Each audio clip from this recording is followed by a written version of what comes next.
Hey folks, Dave Temple here. As you know, my podcast is all about talking to some of the best thriller writers in the world. But now, after nearly 2.5 years, I think it's time I toot my own horn. So with that, I'm offering my thriller, The Poser, for sale. This thriller stars Hollywood detective Patricia Pat Norelli, a rookie cop working the overnight beat when one of Hollywood's biggest stars is found dead in her Hollywood Hills home. The only problem, the star just won an Oscar and is found dead only hours later. Now, Pat sees this as a way to forge her own path and muscles her way into the case. Soon, she and partner Detective Stuart Brown find themselves deep inside a complex case with more questions than answers and a ghost of a killer. Now, this isn't my first self-published book, but it's the first one I'm very confident you're going to like. I'm pretty proud of it. And for the rest of this month, you can get the ebook for only $5.95 or the paperback for $13.95. Now, since I do this weekly podcast as a free service, perhaps you'd consider this a way to help out your fellow thriller author. Okay, here's the link, davidtemplebooks.com/books. Okay, there you'll see The Poser. Just click and you're on your way. Again, the link is davidtemplebooks.com/books. Otherwise, just head over to Amazon. Okay, thanks for your support. And now on with the show. Hello and welcome to The Thriller Zone. I'm your host, David Temple. Hard to believe, 1 year ago this week, I launched this podcast. And it was with May Cobb. And I was sitting in Lake Tahoe, daydreaming of making this show something that I could really be proud of and that would help other writers succeed. And here we are a year later. And today's show is a culmination of so many exciting moments. There's only a handful of authors with me today, many of whom that I invited could not make it, but here's just a smattering of some of the fantastic talent on the show. Really excited about today's show, and I'm even more excited about what I'm calling 2.0 is going to be like. We're going to expand it a little bit, more thrillers, wider variety. You're still going to have the front row seat to the best thriller writers in the world, books, movies, and TV, but we're going to expand into noir thrillers, political thrillers, psychological thrillers, romance thrillers, sci-fi thrillers. If it thrills, it's here, because this is for thriller seekers everywhere. That's kind of what I started with. We're also going to bring in experts in the field of writing, publishing, editors, a lot of the external and periphery elements that we as writers really want to learn about and know about. So I'm very excited about that. On today's show, also a special bonus. My wife, Tammy, is co-hosting with me. Without any further ado, join me, won't you, for 1 hour of great fun, walking down memory lane as we celebrate a 1-year anniversary of The Thriller Zone. Hello, ladies and gentlemen. Hey, good. You're my first victim to see if this is working. Tammy, it's a pleasure to see you. It's been a while. It's really nice to see you. I mean, this was part of the whole reason I was excited was I feel like I haven't seen you in years, and here we go. We actually haven't. Not since you left New York. Isn't that crazy? She looks good. Yeah, we'll just tell everyone I'm not 5'2". I'm on injured reserve. I took a header yesterday running, and my knee looks like I have a watermelon on it, and I've got road rash. So Congratulations. thank you. It's like a badge of honor, right? Oh, look who it is. Hey, Chris. Well, say hi, buddy. Hey, bud. Nice to see you. Good to see you. Thank you. I'm Chris Hauty. What's your name? Oh, Hey, Chris, I'm Sean O'Rourke. I'm Nice to going meet you. You know, our hosts are... Don't pay attention to David. So Yeah, and I love it when he's only been doing this for 40 years. Yeah, I know, supposedly. Oh, Meg Gardiner. Hi, Meg. Hi, how are you guys? Nice to see you. You too. Nothing will go wrong. No. Hey, Yeah. Peter Farris. What's up, David? See, this is why I have my wife with me, because she's way smarter than I am. Not true. Actually, that is true. I can attest to that. Wow. Okay. Oh, But got I a love you, regular David. Hollywood Squares Don't thing ever going change. on. I know. This is great. So for me, Peter is Paul Lynn. and that's what I want to be. So that's no fair. We're doing a little Zoom tutorial, if you guys haven't noticed. Just a little extra bonus round for all of you today. At the blast. Okay, I'm going to go in a quick circle while we're waiting for our last person to join us. Sean O'Rourke is up in the top left corner. Sean and I go way, way, way back. Chris Hauty is in the other corner.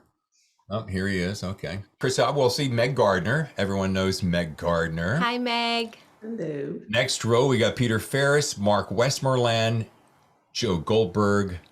Oh, part of the Andrews Wilson team. Followed by the final part of the Andrews Wilson team and Joey Hartstone. David, you want me to fire up a turkey call? Oh, you just keep that turkey call on the ready. All right.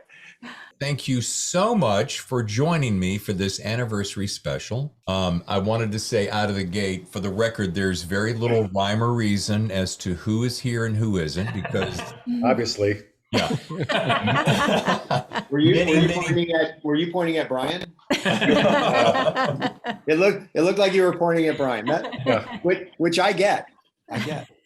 Many people were invited. Many people could not make it. So what's everyone drinking? Let's start there. We'll start ladies first. Sean picks Super it. exciting. I have a Topo Chico because it's 4,000 degrees in Austin and I needed something cold and bubbly. Nice.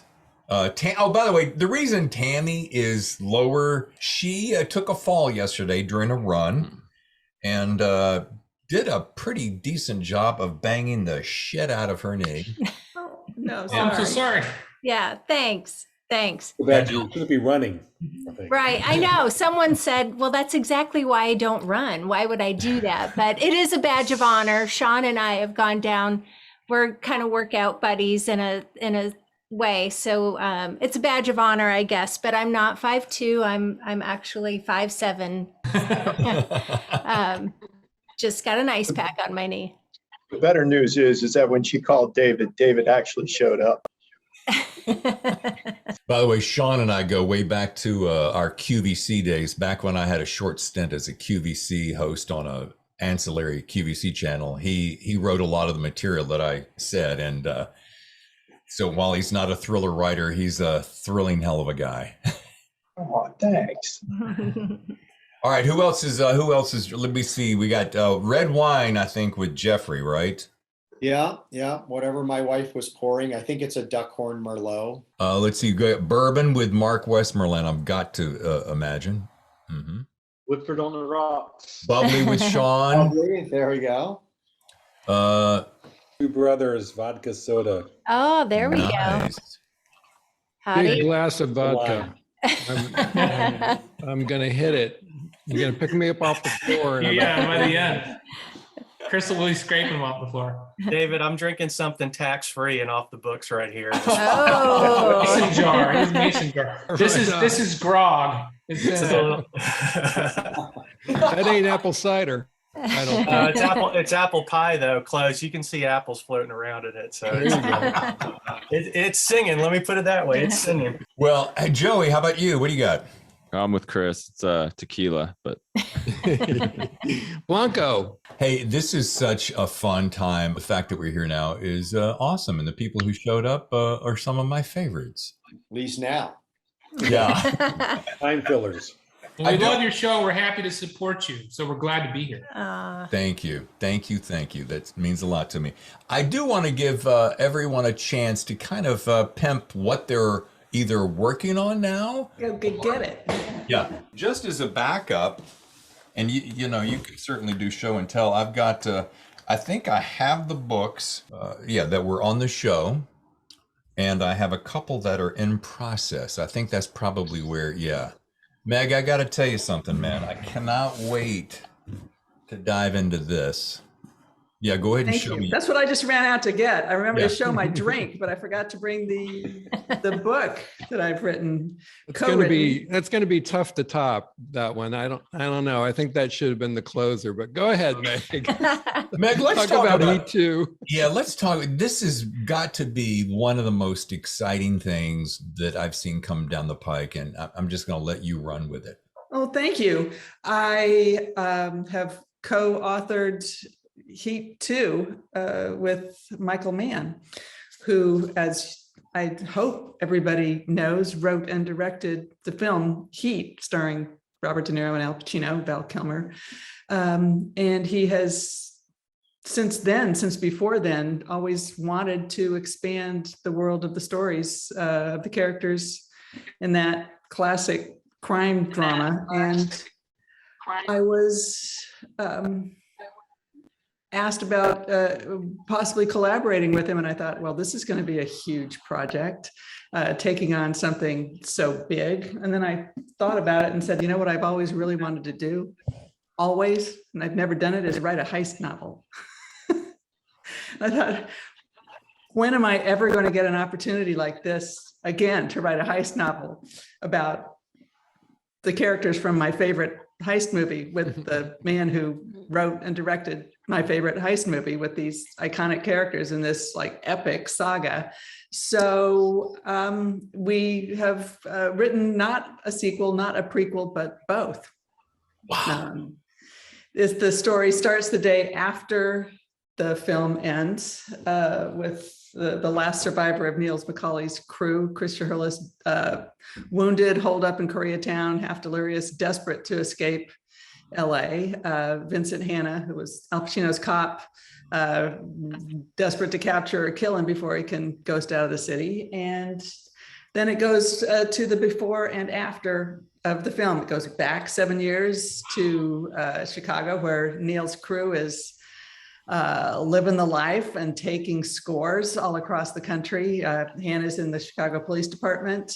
It jumps forward to heists on the US-Mexican border. It goes forward in time after the story of Heat to South America, where Chris gets involved with a crime syndicate, and then to LA in the year 2000, Southeast Asia. It's a big canvas with some big characters, and I feel incredibly privileged, thrilled, honored that I've been able to, I was entrusted with helping bring more stories of these characters to life. It's been a ride, I will tell you. It has been a ride. So I can't wait for everybody to read it. It's out August 9th.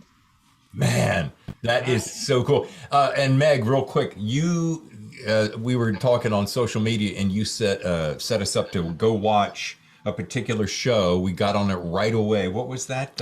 It was on HBO Max, Meg. It was like the 30-minute documentary interview or piece about his particular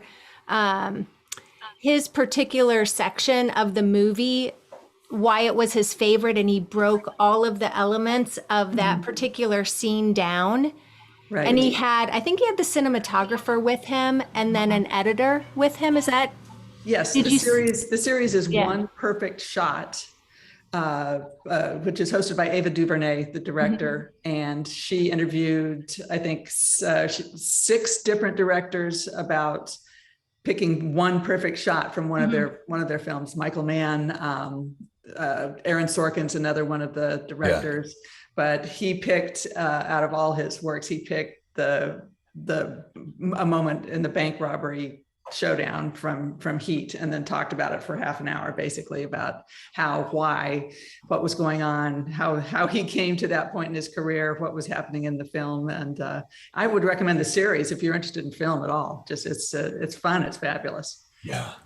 I know I'm just an interloper here. I'm not the actual host or a writer. However, one of the things that I wanted to know is he mentioned that he doesn't have a democracy on his set. He's what he says goes. How was writing with him?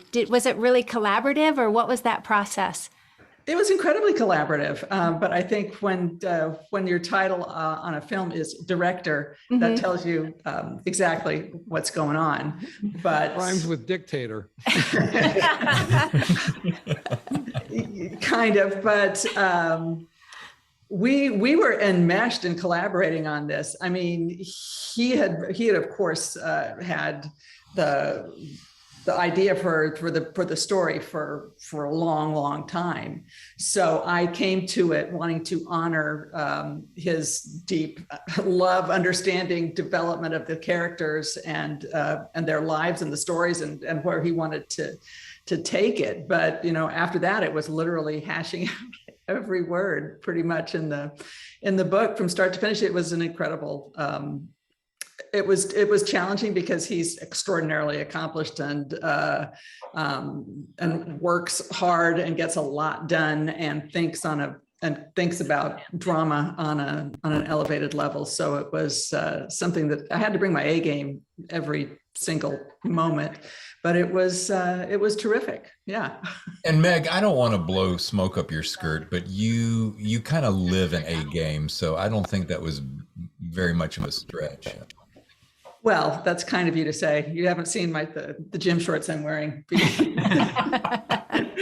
I managed to get myself looking like an adult from shoulders up. So. But we're so excited for Heat 2. I mean, this is, I can't imagine being in your shoes right now. It would be a dream come true for most all of us, I think. So we, to say, could this be game changing for you? I don't know. Your life has changed pretty well on its own. So we shall see, right? Indeed. I would love to jump to one of my new finds this year for a quick little, and we're going to bounce back and forth. But and speaking of movie and television, this gentleman here at the bottom of my screen, I don't know where he places with you, but Joey Hartstone. This book, The Local, is just a riveting legal thriller. And Joey, I would love for you to just jump on and tell us a little bit about this. Yeah, it came out about 2 weeks ago. It's about a small town in East Texas where there's more patent lawsuits than anywhere else in the country.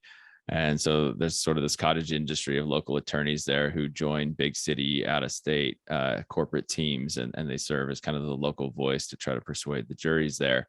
And so that's the main character. And then one of his corporate clients gets accused of murder. And so he has to take on his first criminal case and represent him. And I think I said on the show, and sometimes I am one to hyperbolize things, but I really try not to ever do that. But this was, I said, you're giving John Grisham a run for his money, because I just think it was so tight and so on the money. Tammy was reading over my shoulder on occasions, and she said, this is going to be one that I'm going to have to pick up. So we're just so proud of you and happy for you, buddy. Oh, thank you. Well, thanks for having me on. Yeah, I've gotten some really good feedback. I've done a couple movies that have not gotten such kind responses. So being out on my own, it was nice to hear good words.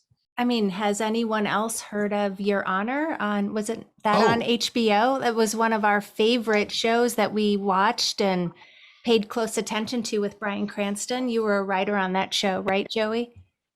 Yeah. What? Hey, sorry. I don't know what's going on.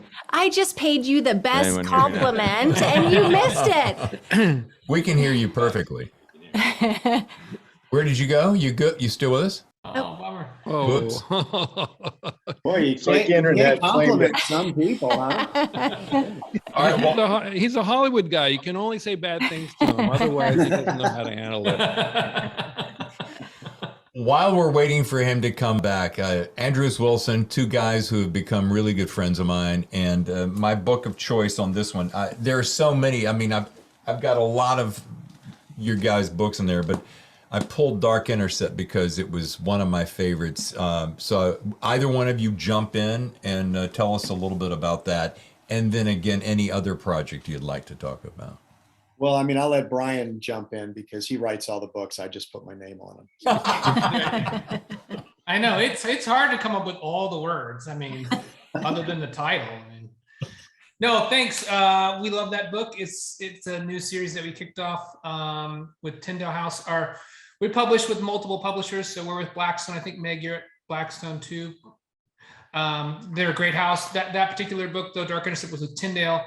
And we're really excited about it. It's a new series, and we have a big cast of characters, all the way from 12-year-old girl who's kidnapped to senior folks in a super secret task force that gets their intelligence collection not just from traditional means, but some interesting atypical means. I'll let Jeff maybe chime in about how that works. Yeah, it was kind of fun to do this, as we talked about before, Dave, because, you know, we are known for kind of straight up covert ops thrillers, military thrillers, SEAL team stuff, that kind of thing.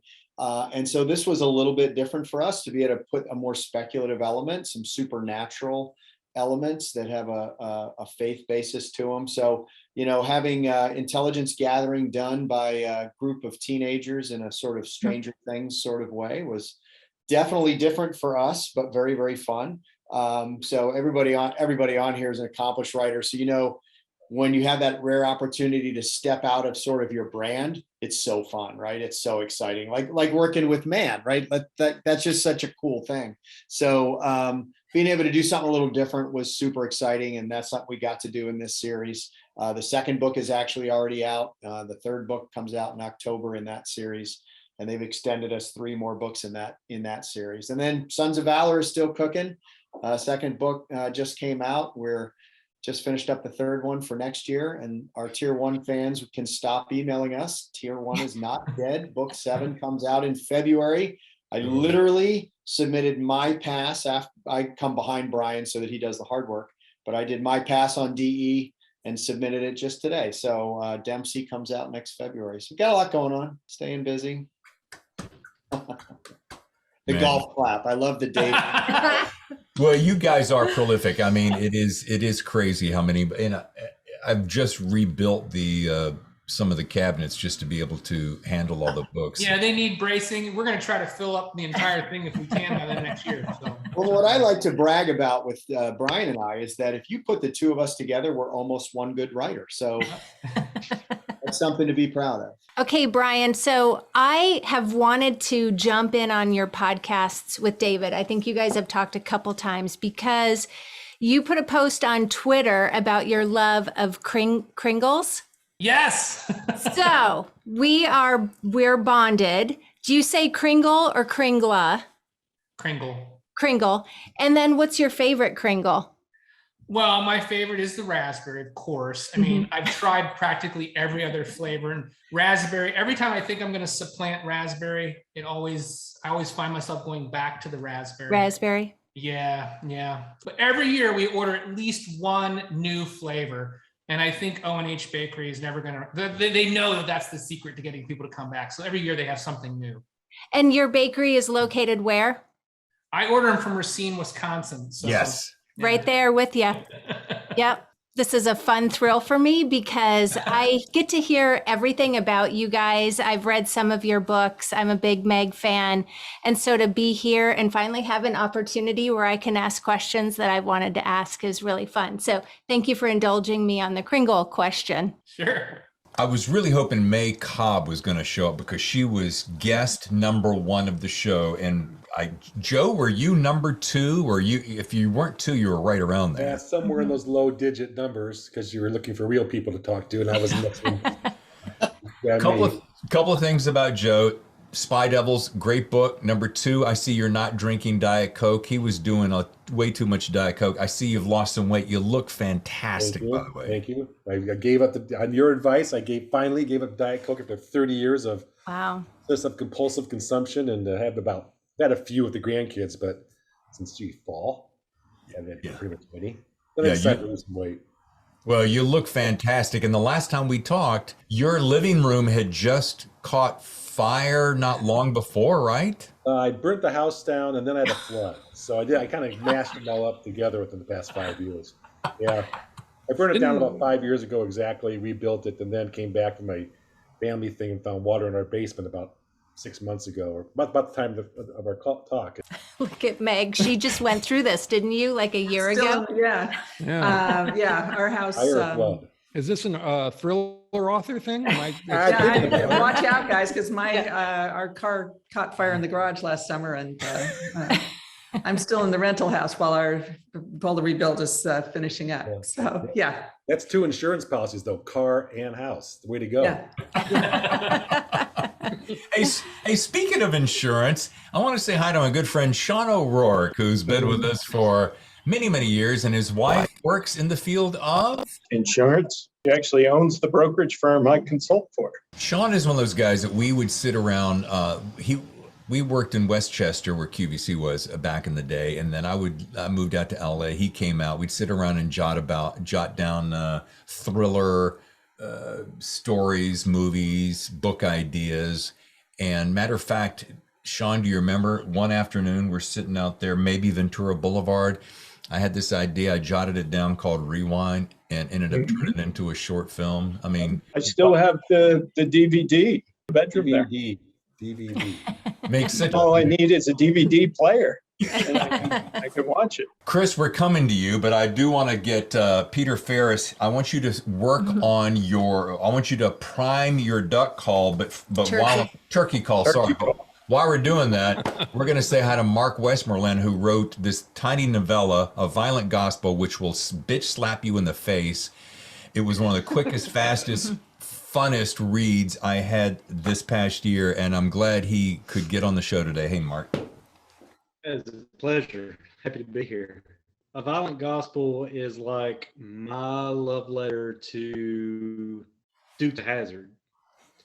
It's about two brothers who steal money from a Pentecostal church, and things go wrong from there. The thing that's currently coming out is called A Morning Song. It's my love letter to Walking Tall. It's the sequel to A Violent Gospel. It's set 2 years after the events of that book, and a white supremacist gang called the Ghostface Devils are moving into Tugelo County, and the Dooley brothers have to basically run them off. So between Walking Tall and The Dukes. Yeah, Dukes. I love it. Now, Peter Farris, when I ran across Peter, I think we opened the show, I think in our green room, we opened the show with a turkey call. Because and I was so god dang excited, because rarely do you get to meet somebody who just plays in the sandbox and doesn't go, well, I've never done this on camera or whatever. But I'm gonna, while he's preparing for that, this book right here is the devil himself probably ended up being, for whatever reason, and I've loved every one of these books. For a guy to break out of nowhere with this, it's one of those books that has stayed in the back of my mind for whatever reason for weeks on end, and every once in a while I'll kind of hear that main character say something, and I think the reason that is one of the first times I had debuted this little feature on the show called If This Scene Could Talk. So I basically took a scene. Thanks, man. As I've said it frequently, that book took me 10 years to publish. My first novel came out in 2012, a heist novel about the Aryan Brotherhood. And the devil himself took off in France, but I couldn't get arrested in the United States. So yeah, all in, took me nearly 10 years for that book to get in print in English. And yeah, it's a relief finally. And I'm glad it's out there, and I'm glad folks are responding and enjoying it. I've found an audience and readership in France, and still pretty much obscure and irrelevant in the United States. But thank you, David, for having such an awesome platform for writers across the spectrum, from the famous to the totally obscure. Hey, Mark. Where we can get out there and connect with readers and talk about our work. And it's very egalitarian, and I think that's what's so awesome about what you guys are doing here. So, but yeah, David, I'll tell you, Mark knows this. Just got short form deal memo. The book is being set up for film. Laurent Bouzereau is attached to direct, based on my screenplay. So we'll be going to signature this week, it looks like, and big first step in getting the feature made. They've been at it for about 18 months. So. Nice. We'll see. Yeah, it'll probably all fall apart tomorrow, knowing show business. But Wow! Congratulations. A little bit of good news after waiting 10 years and wondering if I'd ever publish in the United States again. So very cool. Wow. Congrats. Yep. Can I give Peter a compliment for having the best shirt? Well, I didn't dress up. I literally was helping my wife make dinner and walking a baby chihuahua, and then scrambled down here with moonshine so I could get on time. So this is not the plan. Well, I'm going to open the show with that line that he just dropped on us. I mean, that's the beginning of a book right there. All right, come on, give me a little punctuation mark with a turkey call. I brought my favorite box call. So here's a little cluck, and then here's a yelp for you. You ready? So that's what a hen makes in the woods during breeding season. You'll hear them yelp like that. and the gobblers go crazy looking for a girlfriend and come to that sound. The trick is to sound like a hen and make them think you're that girlfriend, and then they get into range, and well, yeah, you know what happens next. I'm pretty sure I heard that in West Hollywood. Probably. Hey, listen, we've got wild turkeys in Austin. I heard it outside our window late one night, and I was afraid to open the blind, see two tiny little beady eyes staring in. So Yeah, they're great. They're I don't know crazy. what's going to happen here. We'll see. Yeah, that'd be great if I called in birds into your yard. Like that'd be a feather in my cap for the rest of my writing career. So, And here you go. We've been talking about this book for how long? Storm Rising, Chris Hauty. I thought Feels like forever. There's Joey. No, it doesn't. I thought, okay, we're going to let Joey back in. Welcome back, Joey. I thought Deep State was a page turner, then Savage Road. Thank you, Savage Road. But this one, golly day, we talked about this when we were up at Thriller Fest just a few weeks ago, and the success that it's had. And just tell the folks who have not had a chance to pick it up yet what it's all about, Chris. It's all about, I write speculative political fiction. So I take things that are happening in our world and twist them and manipulate them and kind of blow them a little bit out of proportion. And then before I finish the book, news events overtake it and make it a lot less speculative than when I began with. I mean, the Texas GOP just put into their platform aspects of my book. So not so speculative after all, but anyway, Haley Chill is my franchise character, and she's a very resourceful, relentless fighter for the sanctity of the Constitution, and the threats that she encounters are usually domestic based. You know, they're more of a how we can do harm to ourselves and our own institutions. And so in this case, in Storm Rising, she's down in largely in West Texas, and she goes down there in pursuit of a much more personal mystery about the death of her father and some very mysterious circumstances surrounding his death. That is the surprise ending of Savage Road, the book 2 in the series, and so in the course of pursuing that mystery and the truth, she uncovers a much bigger conspiracy that happily she resolves. The Union remains preserved at the end of the book, and but she's suffered quite a few emotional body blows in the course of that journey. And so at the end of the book, she's really been pretty wiped out. What I'm currently working on now is I've turned in is book 4, and that sort of picks up where Storm Rising left off. And but anyway, she gets right back on track, and the 4th book is set in Hawaii of all places, and is a real thriller. So I've been, I've turned that book in, that manuscript is in, and expecting the editorial letter from the world's best editor, Emily Bessler, any day now, and pushing around ideas for book 5 while I'm waiting for that letter. Nice. Yeah. Thank you. Thanks for the golf clap. Yeah. Joey, welcome back. And honey, what were we talking? I was mid-compliment. It bothered me so much I just signed off. Right, you were very uncomfortable with Yeah. positive feedback. Joey, we need to work on that. No, I was just saying, if anyone had enjoyed the series Your Honor with Bryan Cranston and Hope Davis and a whole slew of other people that we've seen in phenomenal productions, you were one of the writers on that show. And that was one of our favorite series that we watched all last year. So Oh, cool. I'm really excited to meet you. Thanks. I'm working on the 2nd season right now. Actually, what happened was 2 executive producers called right as you were saying that, literally, and somehow it messed up all of my technology. So they have like special powers when they realize I'm not working. But yeah, we're doing the 2nd season, and it should come out at the end of the year.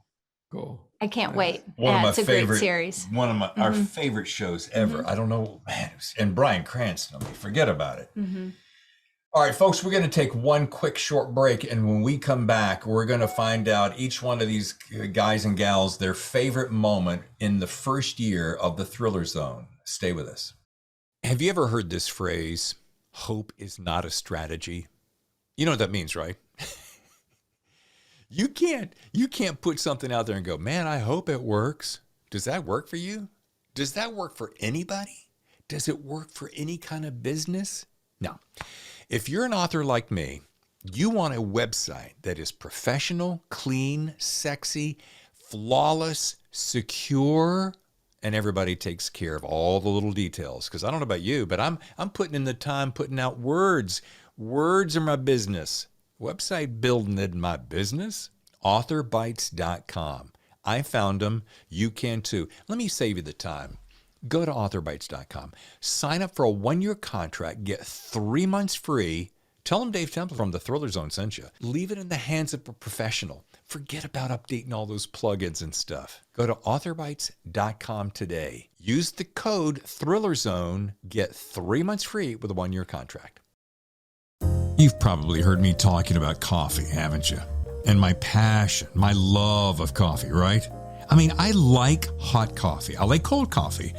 I like all kinds of coffee. I don't drink a lot of fancy schmancy coffee because I kind of like mine just black. But if it's hot and it's fresh ground and delivered to my door, oh, baby, I'm in heaven. Who does that for you? Writer's Block Coffee will do that for you. What? Yeah, tell them Dave Temple from the Thriller Zone sent you.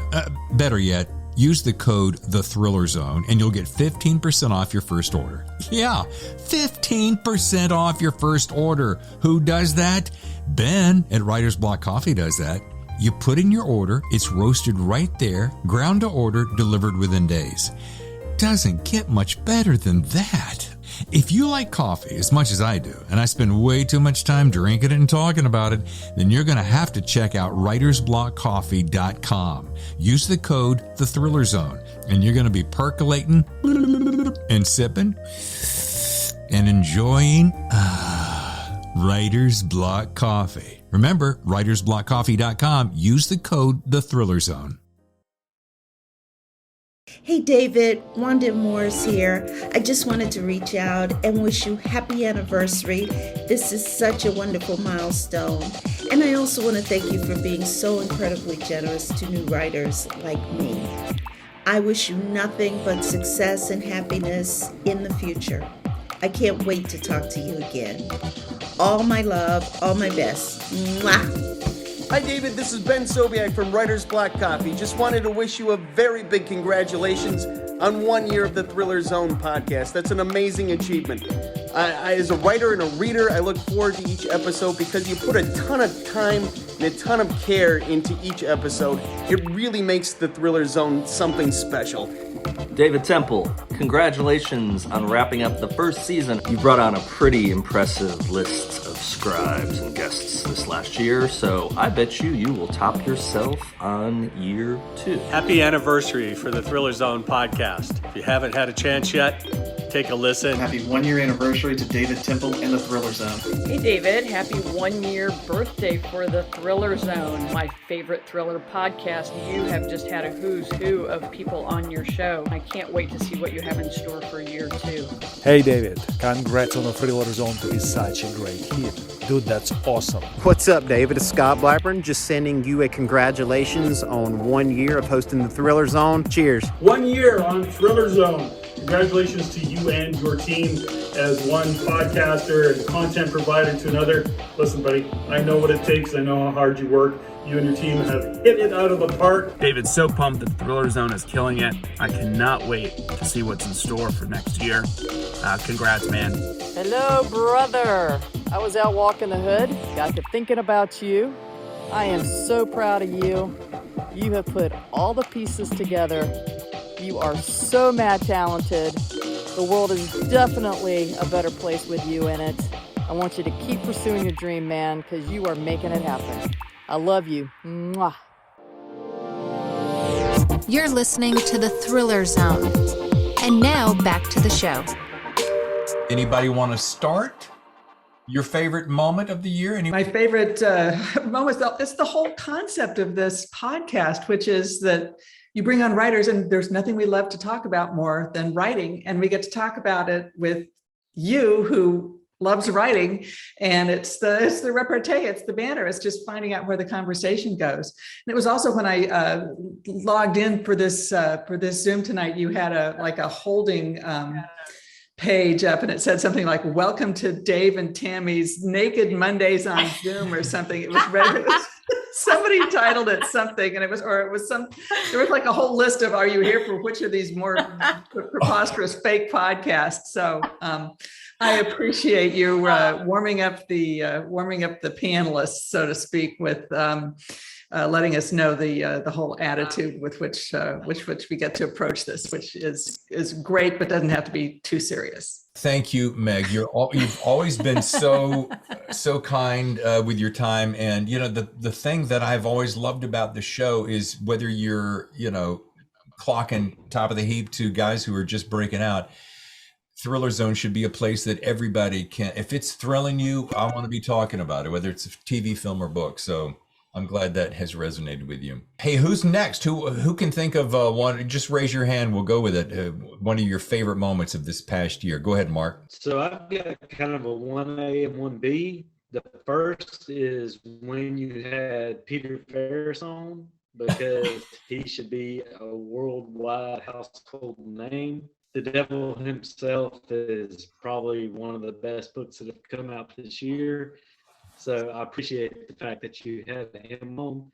But I'm also an Ace Atkins fanboy. Loved your whole interview with him. That was amazing. Awesome. And is it just me, or is he working on AOL dial-up?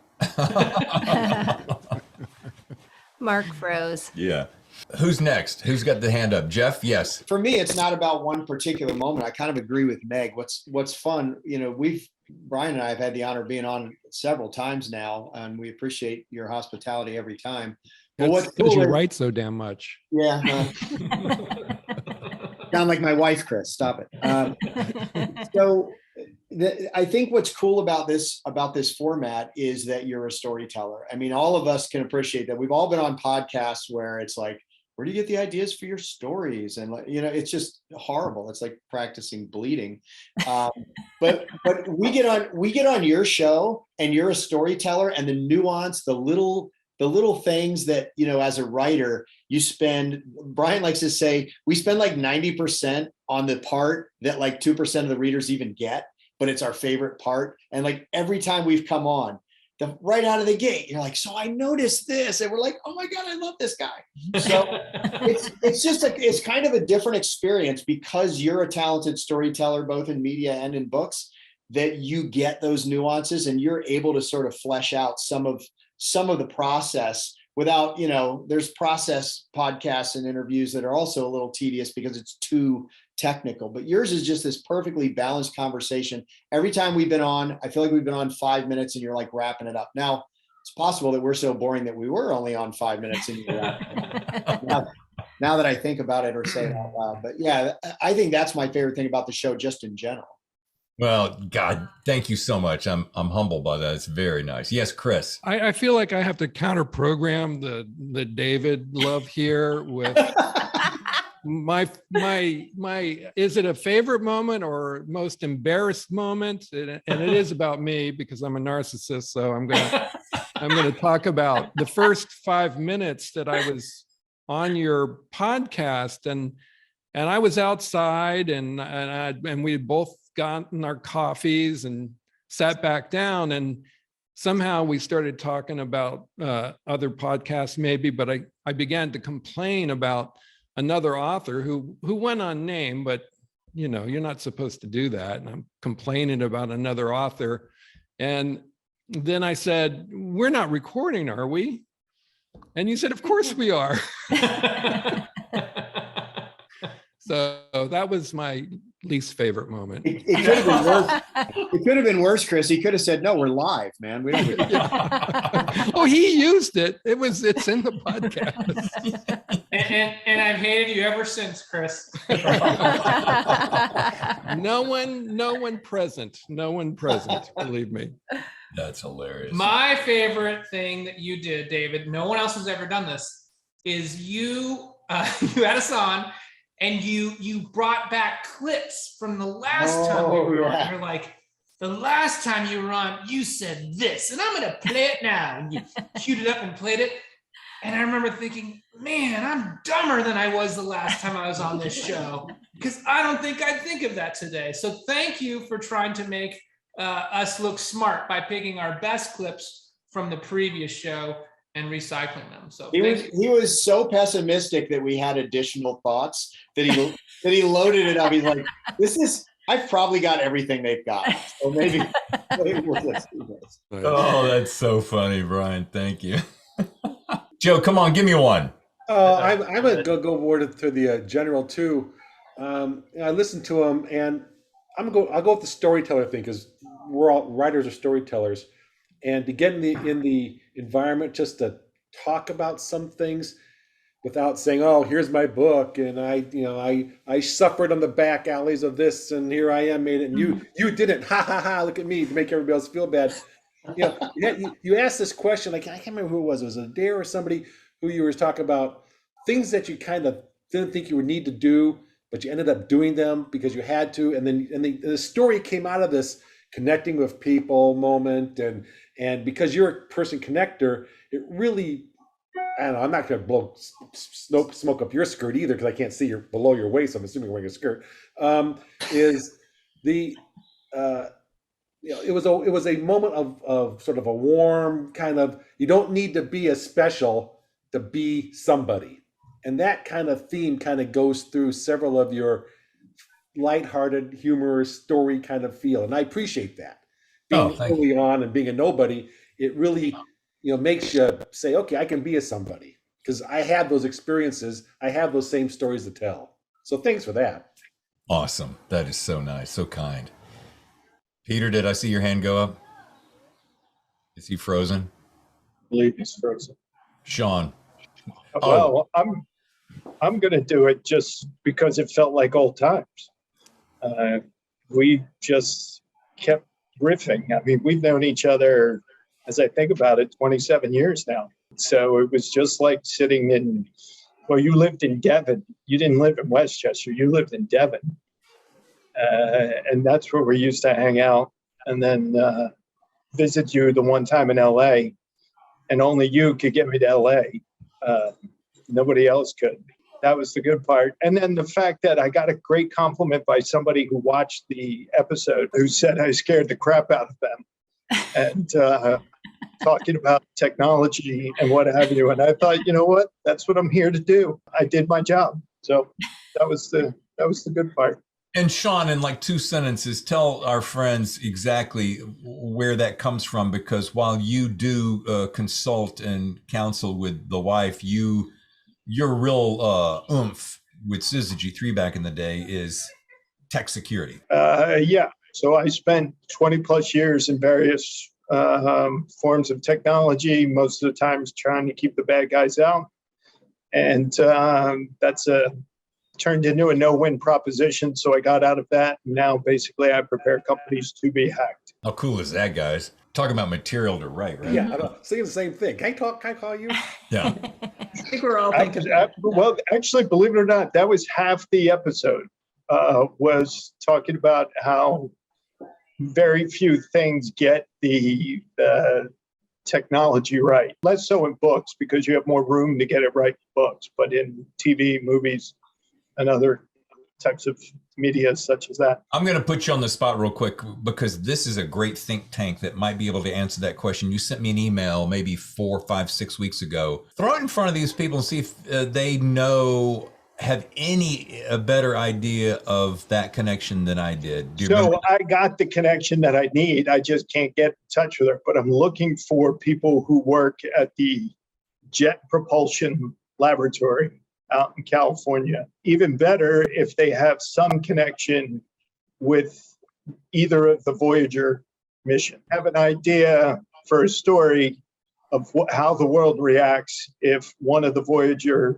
spacecrafts suddenly changes direction. Well, the JPL is I could probably, if I had a decent rifle, I could probably hit it from where I live. And I swim at Rose Bowl, and I'm sure a few of their folks swim at Rose Bowl as well. I'll ask around and see if I can find anybody over there. That'd be great. Or come to Whole Foods where I shop in Pasadena. I'm always seeing JPL guys. Yeah, I'll ask around, and I appreciate that.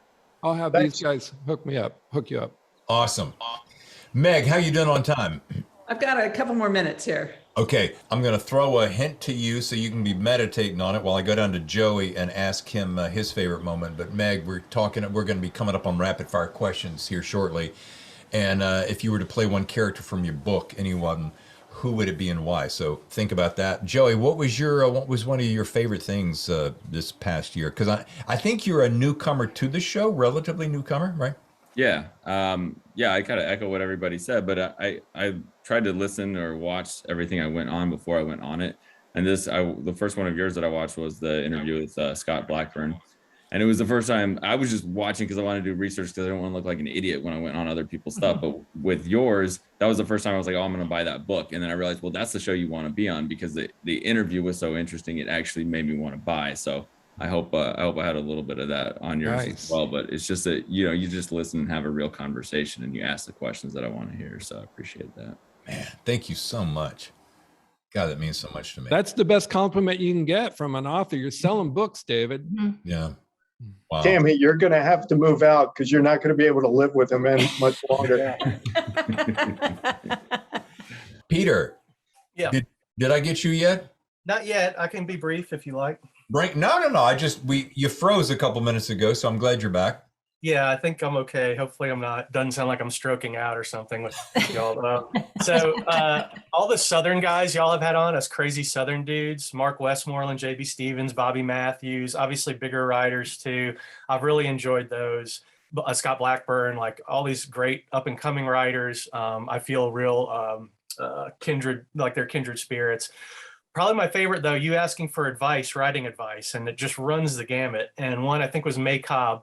And she talked about stealing little moments. She's a mother and I'm a dad. And like, just, you don't have to sit in a chair and punch a ticket, punch the clock and for 8 hours, just type. You can be giving your kid a bath and you just 15-minute reprieve where you just jot something down that helps you just get these little breakthroughs and you find them, you steal them all throughout the day. I wrote my third novel, The Clay Eaters, which has only been published in France, with basically a 1-year-old behind me on the floor. I had a newborn, in his little Moses basket or manger basket and his toys. And, for a couple hours, I was tending to a baby behind me. And then a new novel that's coming out in France next year, I wrote during the pandemic.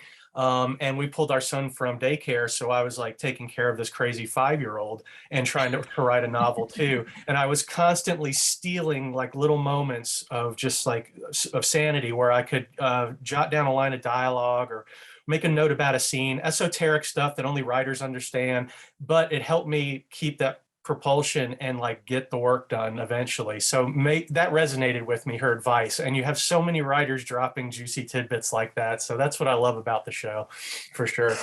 Thank you. And sometimes I am my own worst enemy because I wonder, will people get tired of the same questions? But I have a couple that I just always want to know. And I have to remember two things. One is there's so many new listeners coming all the time, and I get them through emails and tracking through analytics and so forth. And having done radio for most of my life, I know that, we always assume, everyone's listening all the time, but there's new listeners. And the other thing is, I'm just curious by nature, and I always want to know, come on, give me that juice, give me that secret sauce. And I think that's what just always keeps me constantly intrigued, Speaking of which, Dean Koontz, we recorded yesterday. I felt like I was in the presence of, I don't know, that's the first time my shirt was soaked. I was so nervous. Mm-hmm. But it was the coolest, most laid back, kindest, gentlest spirit ever. And talking about prolific, but I can't wait. That show's coming up in about 3 weeks. Meg, hey, you know what this sound is?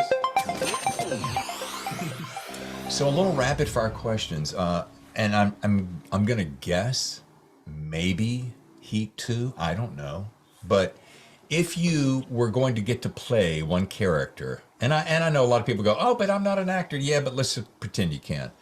Any one of them, who would it be and why?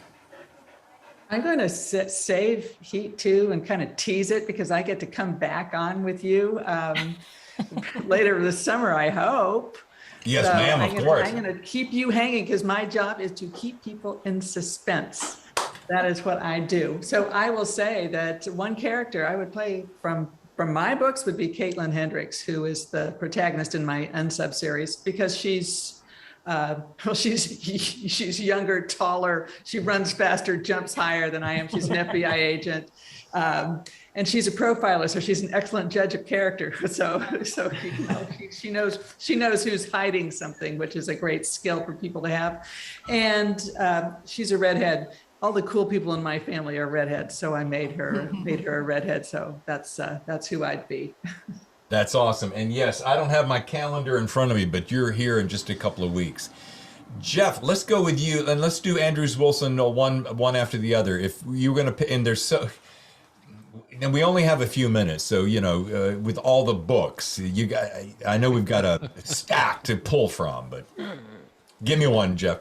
Yeah, I mean, we've got a different series and different characters. It's easy to say you want to be Dempsey or Chunk Redman or someone like that. But honestly, if I could pick one and only one, I'd probably want to play Ben Morvant, who is a secondary character in our Shepherd series.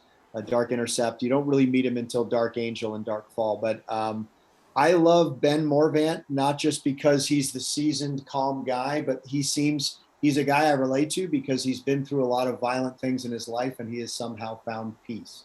And he found it through faith. So I would want to play him, I think. That's awesome. And that's so you too, dude. Yeah.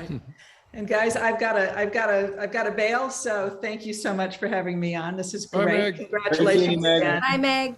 Bye-bye. Meg, we love you. We'll see you soon. Thanks. Okay, Dad. She's awesome. Brian, how about you, sexy kitten? Yeah, the squares have rearranged now. So, Yes. I think I'd like to play Dan Munn. And it's funny because we just went to Virginia Beach and I met the real life Dan Munn, who was a friend of Jeff's. He's been a friend of Jeff's for, 15, 20 years, something like that. But in the series, Dan has always intrigued me because the fictional Dan Munn, because here's a guy who has to be John Dempsey's wingman.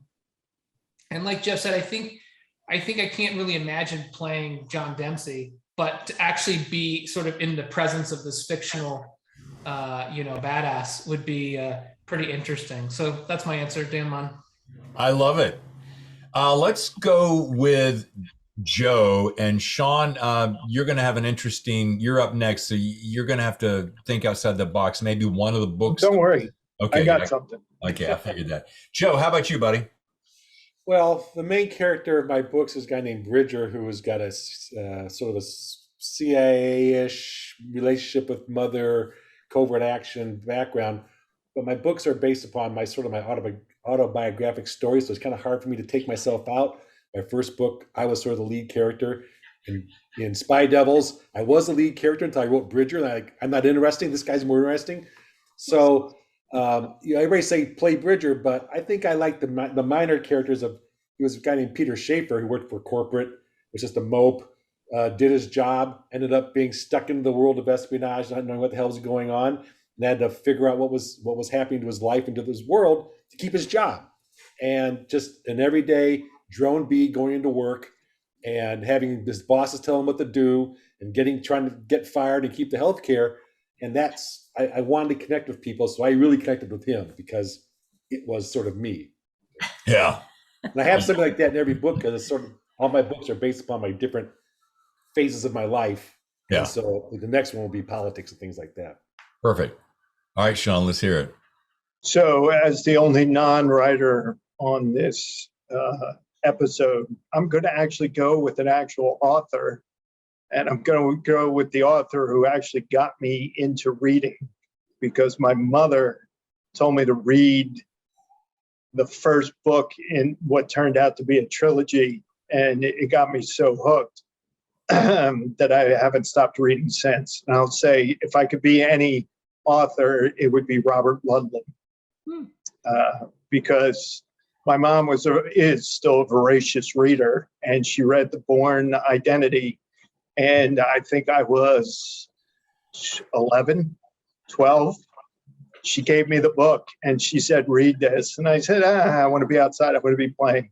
And she said, "Read the book." And it was a hardcover, and I read the book, and ever since then, that's been my my go-to, is to be a reader of thrillers. And if I can throw this pitch in, I'm on the dining room table right now, and at about chapter 10 sits The Bourne Sacrifice by Brian Freeman. He's coming up next week, and this could be on my inside my top 10 for summer reading. If you like Ludlum, you're gonna love this. Okay. Let's go to Joey with The Exceptional Connection. I want to know what you would be playing and why. I'd play my main character, James. One, because he's a lawyer and I always wanted to be a lawyer. But more importantly, he does two things that I have not done in a while, and that's smoke cigarettes and drink alcohol. And I missed them both. So I enjoyed writing those moments immensely, because I got to vicariously get a little buzz through him. Practical man. Yeah. You still have that Scotch and smoke voice. I was just thinking the same thing, man. That Joey's got some great pipes. Yeah, he does. Sounds great. Hey, Mark, how about you, buddy? Mac Dooley from A Violent Gospel is basically me. He's handsome, funny, and pretty dumb. And I tell my wife every day that he's married. So yeah, if I were any fictional character from a book, I'd write it. Gotcha. Chris, how about you? Well, I think it's going to be pretty weird if I say Haley Chill.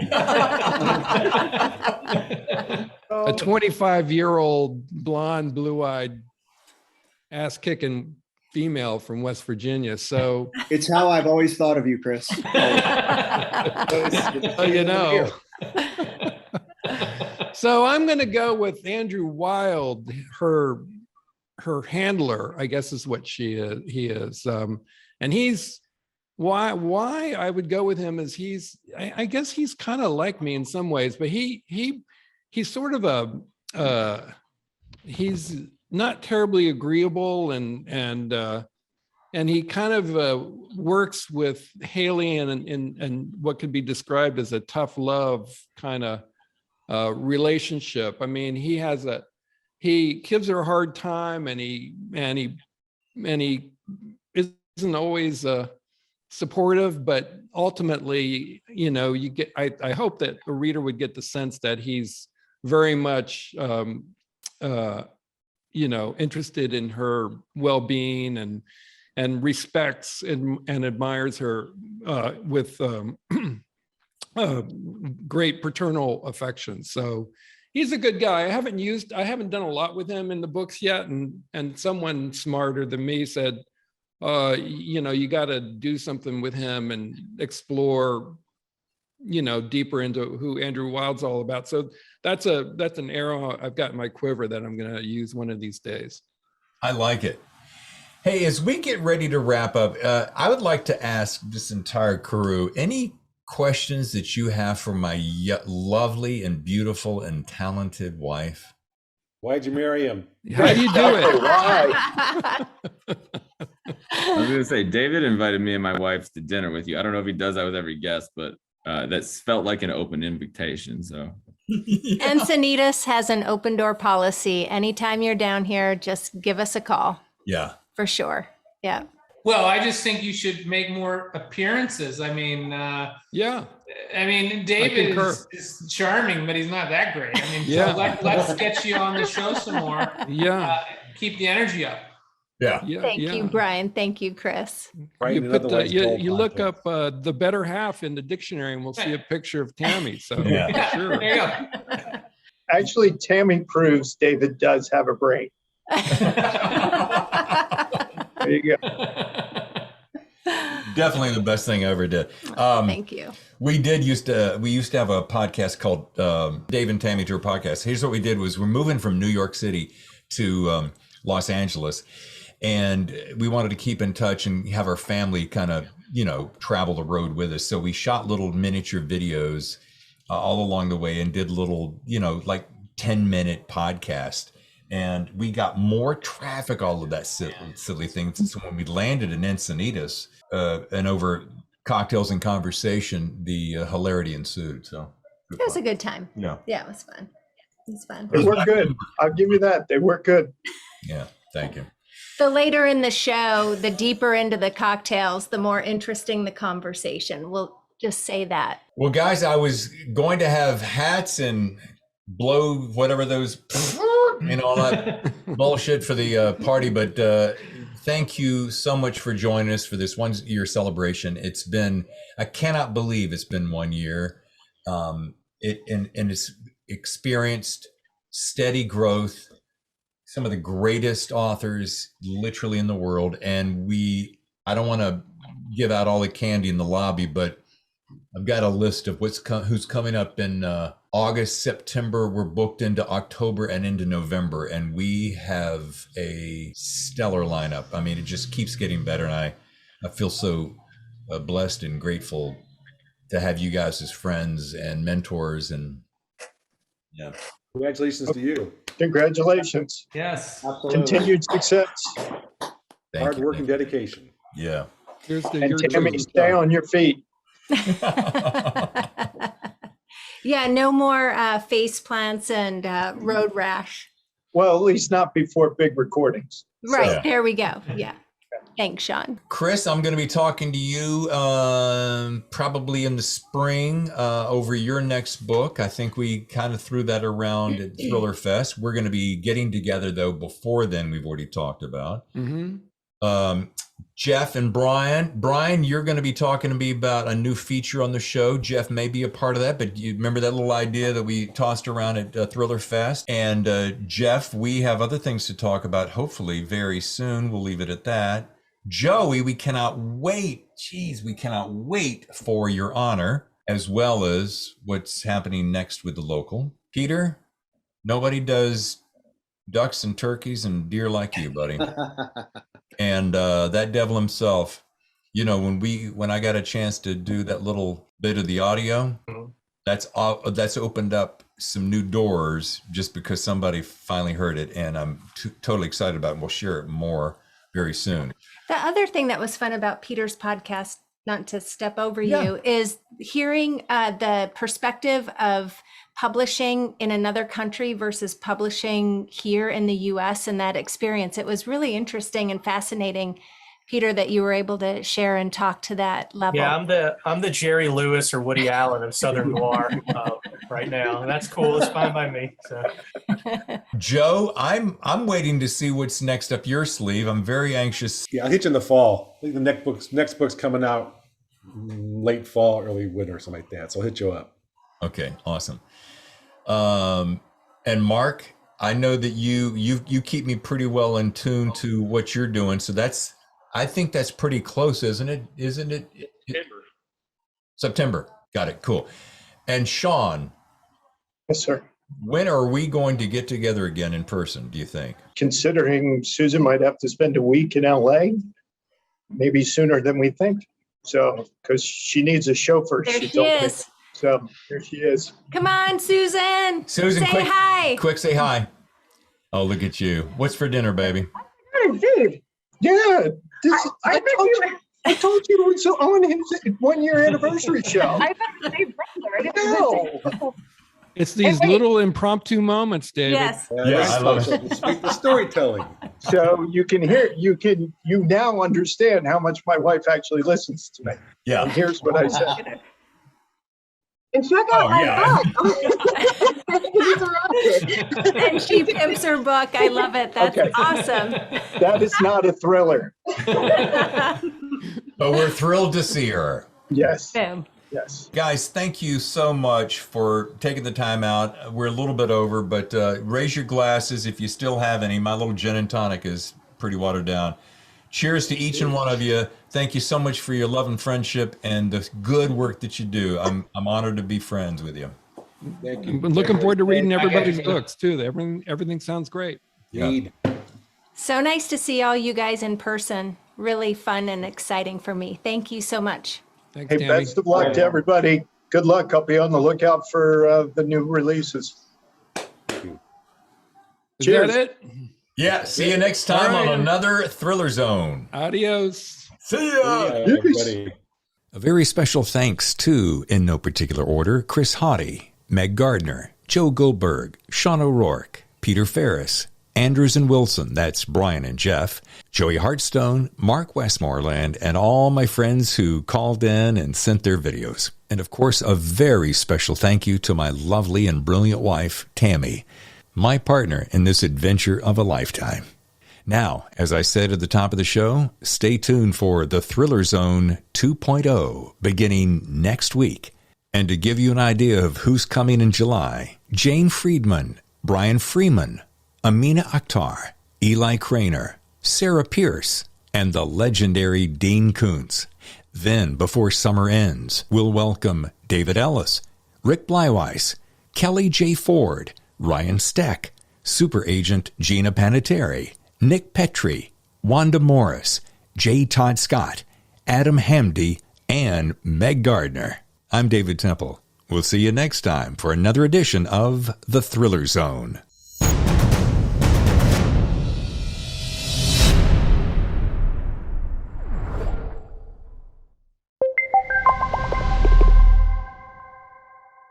Well, I didn't dress up. I literally was helping my wife make dinner and walking a baby chihuahua and then scrambled down here with moonshine so I could get on time. So this is not the plan.